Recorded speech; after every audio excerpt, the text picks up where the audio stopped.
árabe, así que veamos cómo se hace.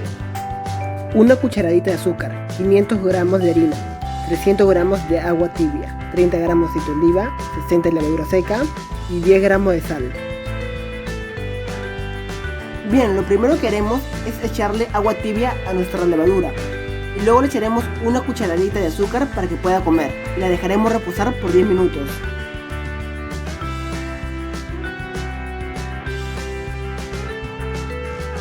Ahora vamos a tamizar toda nuestra harina y una vez esté tamizada le vamos a echar la sal y moveremos bien. Y ahora la levadura que teníamos hace un rato la vamos a echar todo encima de golpe y moveremos bien. Y bueno, ya llega el momento en que nos ensuciaremos las manos, así que empezamos a amasar. Ahora que todo ya está más o menos incorporado, vamos a echarle el aceite de oliva, todo de golpe. Ya, y en esta parte ahora sí ya vamos a amasar y amasar y amasar, todo hasta que se forme una masa perfecta y ya no se te peguen las manos. Generalmente cuando amasamos en un bol, por los costados se queda un poco de harina pegada. Tratan de que con la misma masa despegar esas partes.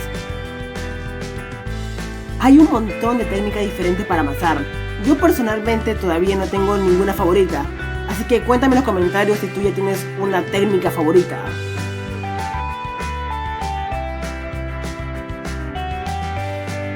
Cuando la masa ya no se te pega la mano, significa que ya está lista. La volvemos una bola y la vamos a tapar. La dejaremos reposar allí. Más o menos, ahorita que está haciendo frío, se tardó en elevar de unas 2 horas. Si tu casa es más caliente, se tarda menos en elevar. Bueno, ya pasó el tiempo y que la masa haya duplicado su tamaño, vamos a darle una segunda amasada. Ahora sí, ya la voy a hacer en la mesa porque ahorita también ya la voy a cortar para poder darle forma a los panes. Bueno, y mientras voy amasando, le voy a contar un poco de la historia del pan pita o también llamado pan árabe. Este pan se origina en Egipto. La leyenda dice que un esclavo, por temor a ser castigado, metió masa de pan ya fermentada al horno para comer, pero cuando la sacó, el pan ya era grande y más suave. También se dice que en Egipto había 2 tipos de moneda. Uno era la cerveza y el otro era el pan, ya que ambos eran utilizados como forma de pago.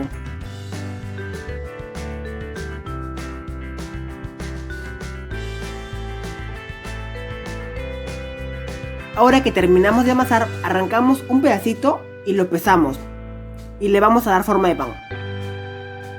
Traten de pesarlo para que todos los panes les salga del mismo tamaño y no les salga uno más grande y uno más chico. Y una vez que terminen de amasar todo, a los primeros panes si pueden darle una pequeña amasada extra, ya que la masa tiende a contraerse y tratar de volver a su forma original. Bueno, el largo ya se lo dejo a la medida que ustedes quieran, pero el ancho traten de que sea 1 centímetro de grosor. Bien, como dato adicional, por cada 100 gramos de pan árabe hay 123 calorías. Llevamos nuestro pan al horno a 200 grados de 8 a 10 minutos y lo dejamos enfriar. Y así es como me quedó mi pan árabe. Y para que vean, cuando lo corto, por dentro está con poca miga y se abre. No se queda todo plano, siempre se tiene que poder abrir un poco. Bueno, voy a probar que otro se abra para asegurarme. Ya, si es que tu pan no se llega a abrir como el de acá, quizá le falta hornear un poco más. Métele otros 2 o 3 minutos. Y bueno, hemos terminado. Mientras dejo modelar mi pan sensualmente un rato más, no se olviden de suscribirse, darle like, dejar un comentario. Puede ser un pan que quiera que haga o otra receta que quieran que haga. Y también no se olviden de visitar la página de Facebook del Mago de la Cocina, donde subo datos curiosos. Bueno, eso sería todo. Bye.